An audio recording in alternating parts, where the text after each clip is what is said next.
So today I'm going to be talking about issues that arise during the analysis of non-Gaussian distributed telemetry, which is a great sentence to use if you ever want to sound really, really smart. But basically what it does is when data doesn't follow a bell curve, which just to show that really quick from the book, this bell curve right here is kind of what we're talking about. This is a Gaussian distribution of data.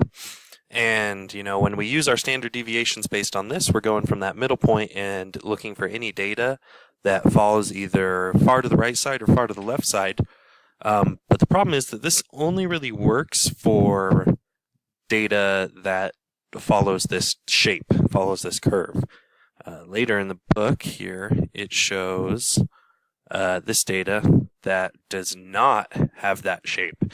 And so any data that falls in this left side is going to be constantly shooting off warning bells. And it's going to be causing a lot of issues because we're just going to get really tired of how frequently warnings and danger signals are being shot off.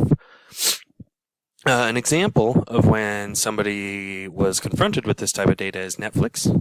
They were confronted with usage data that looked like this, and they actually noticed that because it had a repeating shape and a predictable shape, they could use that to their advantage. And so they adjusted their warning system accordingly and kind of made this the new normal instead of that bell curve, and only looked for moments. We kind of have these peaks and valleys, and they would only look for when they were in a valley period or when they expected to be in a valley period. They would only look for more peak data, and when they were in one of these peak periods, they would really only look for lower ends of requests.